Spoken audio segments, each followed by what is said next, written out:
پیش کرتے ہیں کہ قبر پہ عمارت نہ بناؤ. جی ہاں جی.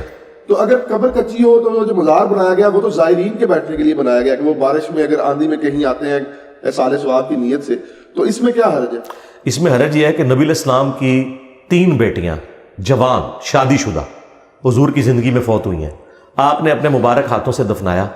دنیا کا کون سا بابے کا مزار ہے جو سیدہ زینب, سیدہ ام کلثوم, سیدہ رقیہ کے مزارات کا مقابلہ کر سکے؟ مجھے بتائیں. نبی علیہ السلام نے کوئی اس کے اوپر قبہ نہیں تعمیر کروایا کہ لوگ آ کے میری بیٹیوں کے مزار کے اوپر بیٹھے.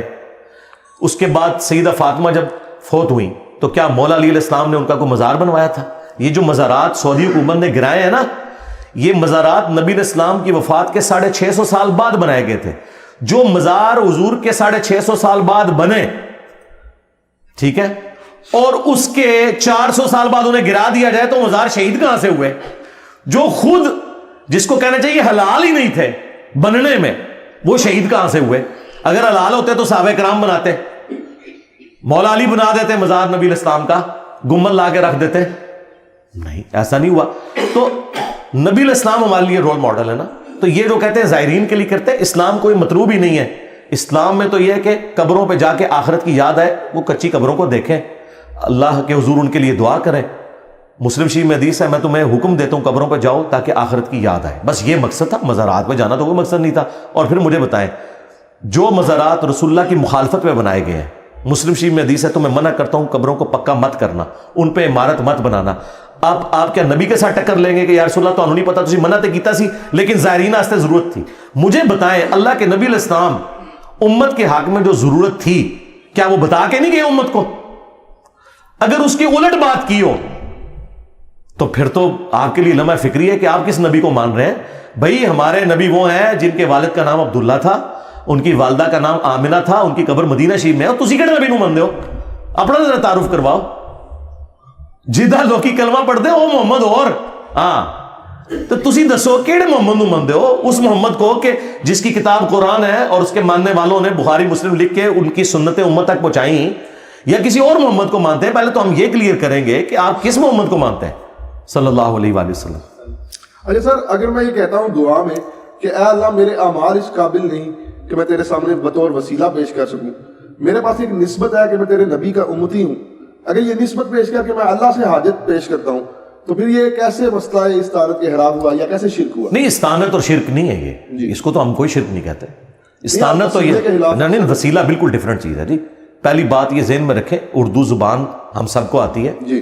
ایک بندہ کہتا ہے یا علی مدد, جی, وہ تو ڈائریکٹ حضرت علی کو پکار رہا ہے. اور ایک بندہ کہتا ہے کہ اے اللہ حضرت علی تیرے مقبول بندے تھے, جو تو حضرت علی سے محبت رکھتا ہے اس محبت کا وسیلہ میں تجھے پیش کرتا ہوں جی, میرا فلاں کام کر دے. تو اس کو کون غلط کہتا ہے؟ جی ٹھیک. یہ تو اللہ کی صفت ہے. آپ یہ بھی کہیں کہ اے اللہ جو تجھے تیرے نبی سے, ان کے اہل البیت سے, ان کے صحابہ سے محبت ہے, یہ اللہ کی صفت ہے محبت کرنا, اس تیری صفت کا وسیلہ میں تجھے پیش کرتا ہوں تو آپ کریں. قرآن میں آیا ہے وَلِلَّهِ الْأَسْمَاءُ الْحُسْنَى فَادْعُوهُ بِهَا, اللہ کے لیے اچھے نام ہیں, اس کے ناموں کے ذریعے. تو یہ اللہ کی ایک صفت ہے کہ وہ اپنے پیغمبروں سے محبت کرتا ہے, ان کے اہل البیت سے محبت کرتا ہے. لیکن ان ہستیوں کو آپ نہ پکاریں, وہ ایاک نعبد و ایاک نستعین کی وائلیشن ہے. ظاہری مدد تو آپ کسی سے بھی لے سکتے ہیں. یہ لوگ کہتے ہیں جی حضور نے مولا علی کو مدد کے لیے پکارا تھا. بھائی مولا علی زندہ تھے تو انہی کو پکارنا تھا. ہونا تو چاہیے تھا حضور امیر حمزہ کو قبر سے نکالتے, زندہ کر کے تو ساتھ لے کے آتے خیبر کے موقع پہ, پھر ہم آپ کی بات مانتے ہیں. کیونکہ آرمی چیف تو امیر حمزہ تھے, حضرت علی تو بعد میں آیا نا مین سٹریم کے اندر. پہلے بھی ٹاپ میں تو تھے لیکن مین ٹاپ کے اوپر امیر حمزہ تھے. آرمی چیف تو وہ تھے نا بدر میں بھی احد میں بھی. تو حضور ان کو قبر سے نکال کے کیوں نہیں لیا؟ اس لیے کہ جو دنیا سے چلا گیا. تو مولا علی آج دنیا میں موجود ہوں تو ہم اپنے مسائل کا حل انہی سے جا کے دعائیں کروائیں گے. اور اس کے ثبوت میں وہ بخاری کی حدیث ہے 1010, یہ حضرت عمر کا عقیدہ ہے, انا کننا نتوسل الیک بنبینا, اے اللہ پہلے ہم تیرے نبی کے وسیلے سے تیری طرف متوجہ ہوتے تھے, اب ہم تیرے نبی کے چچا کو لے کے آئے, ان کی دعا کی برکت سے بارش نازل فرما. حضرت عمر قبر رسول سے جا کے کیوں نہیں مانگ رہے؟ حضور کے چچا کو لائے ہیں اور ان سے دعا کروائیے. تو نیک بندوں سے آپ دعائیں کروائیں, ان نیک بندوں سے جو اللہ کی عبادت کرتے ہیں, جو اپنی عبادت کرواتے ہیں, ان نیک بندوں سے نہیں. ہم ان کو نیک نہیں مانتے.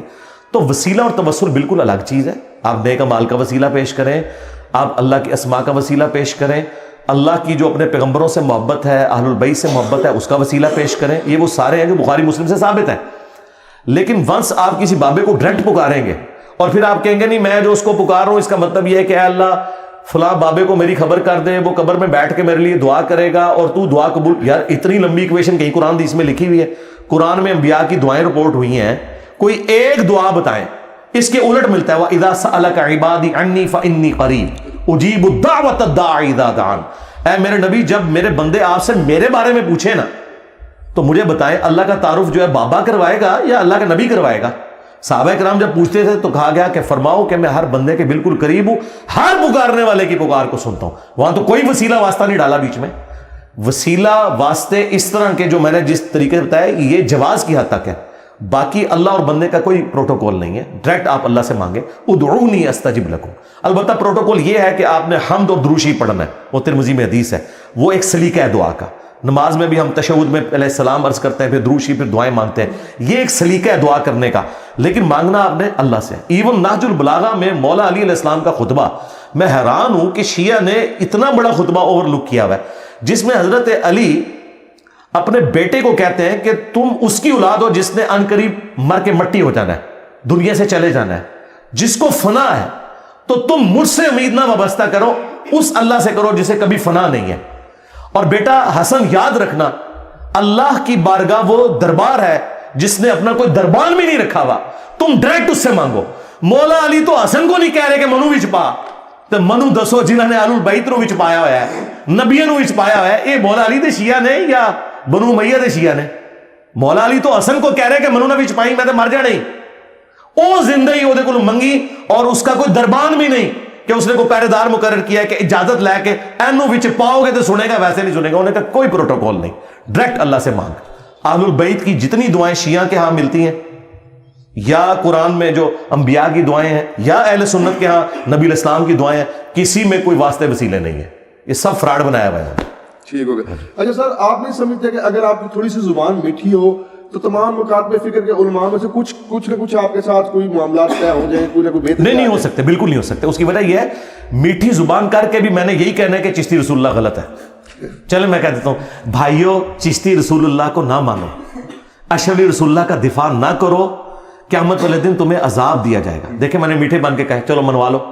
اچھا آپ ایک بات کہتے ہیں جی، اس پلیٹ فارم سے یہ بات ہوئی، یہ پلیٹ فارم ادھر سے میں نے ڈنکے کی چوٹ پہ یہ بات کی، یہ پلیٹ فارم ہے جو قرآن و حدیث پہ کھڑا ہے، غدیر ہم پہ کھڑا ہے. الحمدللہ. میں کیسے یہ مان لوں کہ 3.25 ارب مسلمانوں میں سے جیلم کا ایک انجینئر ہے وہی حق ہے؟ نہیں، میں باقی لوگوں کو کون سا کافر کہہ رہا ہوں. میں تو صرف یہ کہہ رہا ہوں کہ اس پلیٹ فارم سے قرآن کی توحید بیان ہو رہی ہے، تو اس کو غلط ثابت کرنے کے لیے آپ یہ بتائیں کہ قرآن میں یہ نہیں لکھا ہوا جو تم بیان کر رہے ہو. یعنی آپ بتائیں کہ قرآن میں نہیں لکھا ہوا اَمَّن یُجِیبُ الْمُضْطَرَّ اِذَا دَعَا. شیعہ کے صبح شام کے اذکار میں یہ دعا ہے، قرآن میں لکھی ہوئی ہے، سورۃ النمل آیت نمبر 62. بھلا بتاؤ تو کون سی ہستی ہے کہ وہ اضطراب میں گھرے ہوئے شخص کی فریاد کو سنتا ہے اور اس سے اس کی تکلیف کو دور کر دیتا ہے اور تمہیں تمہارے ماں باپ کے بعد دنیا پہ خلیفہ کرتا ہے؟ کیا اللہ کے ساتھ بھی اور کوئی الہ ہے؟ الہ مع اللہ. وہاں تو ہونا چاہیے تھا کہ بھئی ہم تو مستقل بذات کے بغیر مانے ہوئے ہیں اور ہم جو ہے وہ عطائی مانے ہوئے ہیں. اللہ تعالیٰ کہہ رہا ہے کہ میرے ساتھ تو کوئی اور الہ ہے ہی نہیں جس سے تمہاری مشکل کو دور کر سکے، تم نے مانگنا مجھ سے.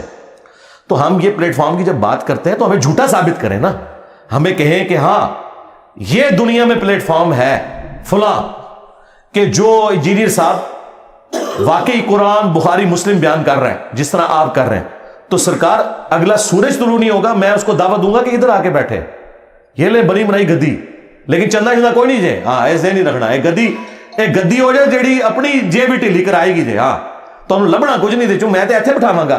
تو یہ جو پلیٹ فارم میں بات کرتا ہوں اس کے بعد میں کچھ چندہ تو نہیں مانگتا. لوگ جب کوئی اپنا کارنامہ پیش کرتے ہیں نا تو اس کے بعد کہتے ہیں دیکھو یہ کارنامہ ہے لہٰذا ہم دین کا کام کر رہے ہیں، یہ کاؤنٹر نمبر ڈسپلے ہوا ہے. ہم کہتے ہیں آؤ تمہیں کھلائیں گے، چندہ نہیں لیں گے، اپنی جیب سے کھلائیں گے. تو ہم اس سسٹم کے بینیفیشری کوئی نہیں ہے. کہہ رہے اس لیے کہ دکھائیں اہل بیت کا دفاع کس نے کیا ہے. جو لوگ یزید کو رحمت اللہ علیہ کہیں، ٹھیک ہے، اعلیٰ حضرت کی جرت نہیں ہوئی ہے. انہوں نے کہا کہ میں یزید کے بارے میں خاموشی اختیار کروں گا کیونکہ امام حنیفہ خاموش تھے. ٹھیک ہے، تو اعلیٰ حضرت کے ماننے والے یزید کو گالیاں کیوں نکال رہے ہیں؟ وہ کہتے ہیں وہ اس لیے نکال رہے ہیں کہ اعلیٰ حضرت نے کہا تھا کہ اگر یزید کو کوئی برا کہے گا ہم اسے روکیں گے نہیں, خود کہیں گے نہیں. تے دسو نا کہ اعلیٰ حضرت جڑا انہیں ہی برا کہندے, تسی اعلیٰ حضرت دے مسلک تے پھر نہیں ہو. اعلیٰ حضرت کا تو مسلک ہے خاموشی, ٹھیک ہے, تو پھر غدیر خون پہ اعلیٰ حضرت تو نہیں کھڑے, ہم کھڑے ہیں. کیونکہ مسلم شریف میں حدیث ہے, میں تمہیں اللہ کا خوف دلاتا ہوں اپنے اہل البیت کے معاملے میں. اس زمانے میں خوف یہ تھا کہ آپ اہل البیت کا ساتھ دیتے, اور آج یہ ہے کہ اہل البیت کے دشمنوں کو آپ ننگا کریں. یہ تو آپ کی جرت نہیں ہے, ٹھیک ہے. شیخ احمد سرندی وہ بھی دیکھ لیں, وہ یزید کے والد کا دفاع کرتے ہیں, جھوٹا دفاع کرتے ہیں. امام غزالی وہ یزید کا جھوٹا دفاع کرتے ہیں.